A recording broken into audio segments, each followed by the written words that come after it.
destroy the dialogue part of this, where John said, I came up with a few minutes of stuff to say.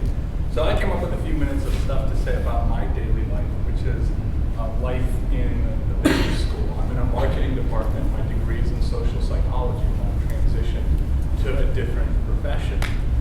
Now, when I think back to my life, I have a point in time in which the roads converged and where my destiny turned up in business school began. And it was a decision I made when I was 10 years old. It was actually the very first decision I made in America. You could probably tell by my long last name, I wasn't born here. I was born in Lithuania when it was still part of the communist Soviet Union, and I came here with my family when I was 10 years old.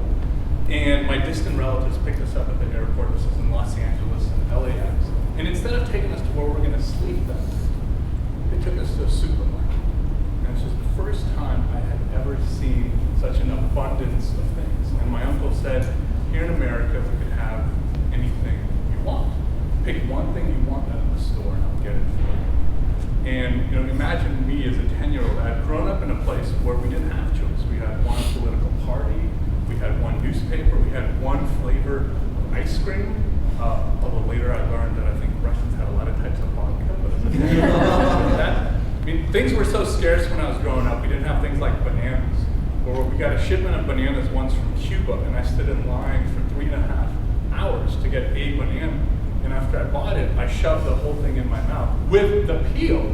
Not only did I not know you're supposed to peel a banana, but I said, I just waited 3.5 hours for this thing. I'm going to put the whole thing in my mouth. I'm not throwing it out. So in that supermarket, I stood next to a pile of bananas and thousands of other things.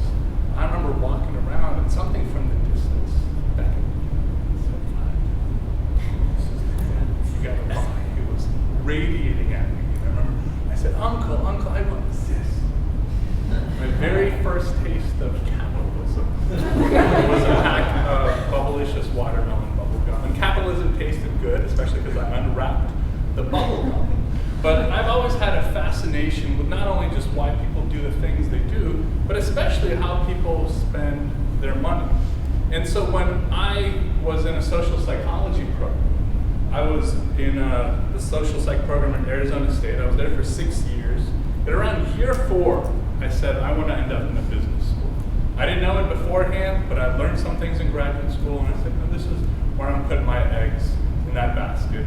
And then I ended up in a business school. To give you a brief overview of what psychology life in business school looks like in terms of departments, business schools have lots of departments, things like accounting and finance. They don't want psychologists meddling with their issues over there. Most psychologists end up in 1 or 2 departments in business school. Marketing department that I'm in, where you can think about why do people do the things they do in the marketplace. You have consumers and marketers trying to influence each other and consumers trying to be happy.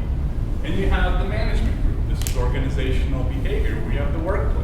And you have employees and you have their bosses trying to influence each other and be great leaders and motivate other people to do the best they can.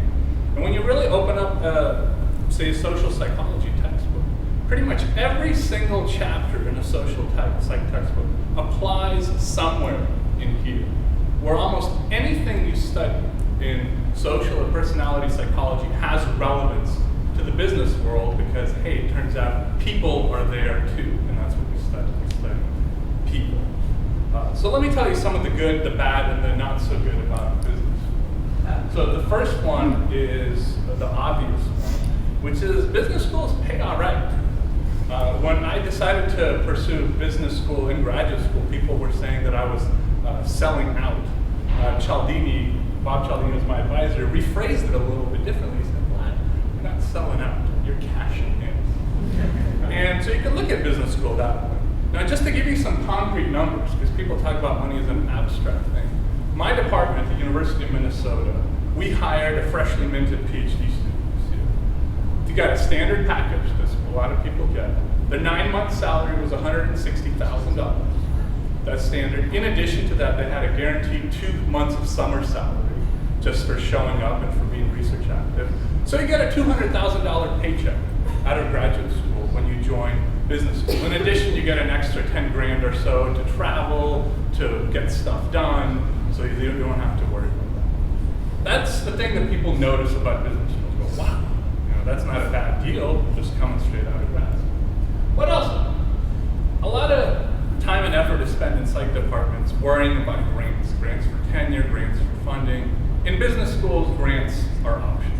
If you want to write grants, God bless you. If you don't, okay, don't write grants, work on your research instead. It's just not a grant culture where money comes from other places. You have little incentive to write grants. You don't need the summer funding, you already get it. The PhD students are paid for, you don't need to fund those.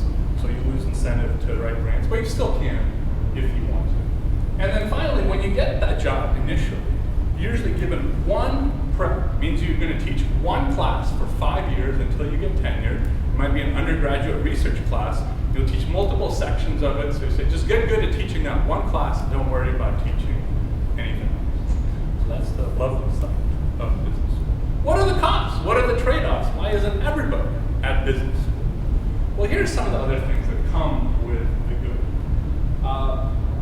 In a psychology department, you get your own beautiful lab if you get a research job, and often you can design it in many ways. In business schools, that does not exist. In my school, which is typical, there is 110 tenure track faculty at the business school, 110, and there are 4 research labs that are shared by the 110 faculty. Now, they are really efficiently used because you have to schedule them out ahead of time and figure it out. From a business perspective, they're not in the business of trying to expand research space because they calculate things differently. They calculate how much research do we produce per square foot of research space. And so for them, adding more labs decreases that statistic. And they're saying, no, we got to have less research space and be really productive with every inch of what we have. So if you want your own lab, you can configure your own space, it's not going to work out. There's no place to put a lab to do that. The other thing that is a big no-no is if you are in a graduate program and you're part of a lovely lab, like Steve Newberg has a fabulous lab at Arizona State, where it's not just a bunch of PhD students that attend every week, but it's all these undergraduates, and you share ideas, and you as a professor are kind of at the top of this pyramid, and you're getting people to execute those ideas. That does not happen in the business.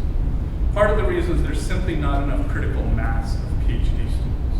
In my department, there are 18 tenure track faculty, there are 12 PhD students.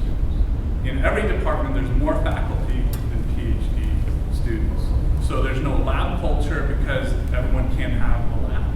In fact, each year we accept 1 or 2 PhD students, so I can't get my litter of PhD students because 18 faculty have to decide which 1 or 2 students to accept. And that changes the dynamics of the student-advisor relationship. And then finally, that teaching stuff that I told you was great beforehand, that one prep, well, the dynamics change over time. And the reason they change is if you start asking who pays for the photocopies in your department. So we all have a photocopy machine in our department. Well, where does the money come from? Most of the time, it's not really the government. They stop funding even public institutions. In a lot of psych departments, a chunk of that money comes from grant funding and other things that faculty are channeling. Not the business school. They come from tuition, especially MBA tuition and tuition paid by executive students who pay like 40 grand to spend 1 week at your school being trained. And at the end of the day, you gotta make those people happy because they're the ones who pay your salary. So teaching is critically important. Teacher ratings are critically important. If you do a poor job teaching, someone's gonna complain to the dean about your teaching and you're gonna feel the repercussions about that. And so after you get tenure at some business schools, you can say, well, you can stop doing research, that was just for tenure stuff. Now do the stuff that matters, which is teaching for us. That's where it comes from. And that's not all too consistent with some of the philosophies that we have growing up as researchers in psych. As far as the different stuff, this is neither good nor bad in my opinion, it's just different. People underestimate the extent to which they're actually changing fields when they end up a job in a business school. Say, oh, I'm a psychologist, I'll dabble in business and stuff. That philosophy is not going to work out long term. Where you are adopting a new set of journals you're expecting to publish in, a new set of conferences you're expected to start going to, a new set of colleagues and social relationships you have to develop. So all the stuff that you're doing right here at this conference kind of becomes useless later on because you have to start all over. And that's a hard thing to do for some people because you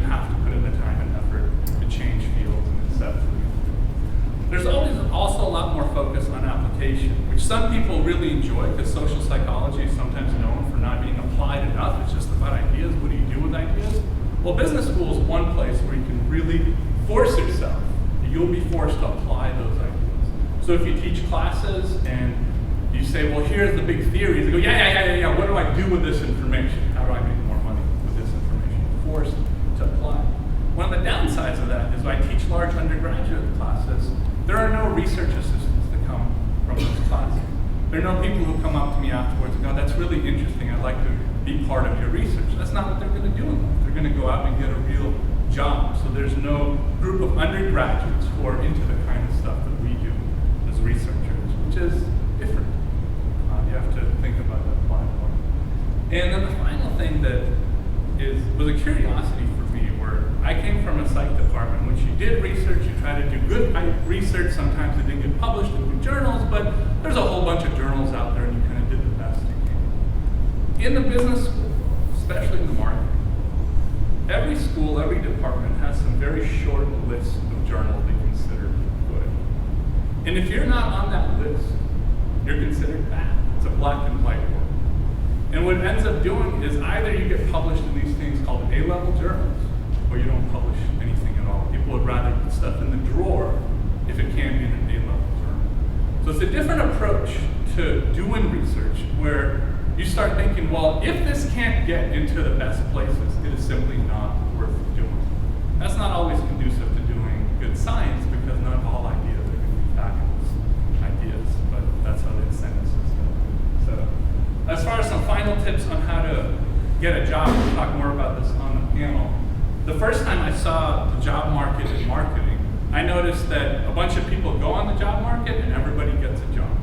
So this is very different from what psychology looks like. A bunch of people try to get jobs and then a few get jobs in psychology. So I saw, not marketing, 110 people applied, there were 110 jobs. I said, what the heck's going on here? Turns out that that's kind of true, but there are two caveats. A lot of those jobs are not necessarily jobs you want to have.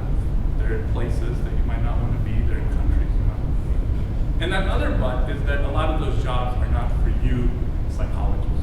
They would much rather hire someone with a business PhD and 0 publications than you with 5 JPS papers in their CV. So psychologists have a much more limited group of schools that they could actually get hired at. It's not just any department or wherever.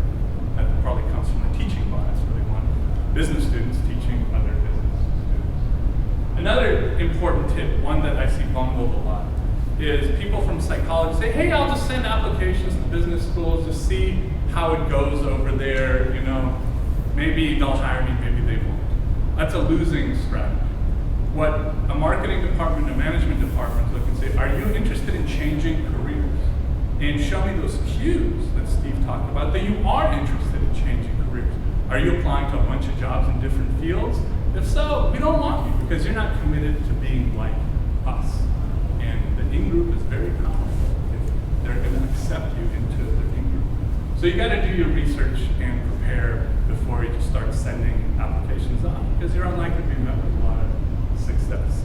And then related to that is, if you're going to do the business school thing, you better be committed to being in a business school and really wanting to be there and be part of that world. It's very hard to have your one foot in the business school, but have your other foot, your other half of the body, in another world. It's just unlikely to work out.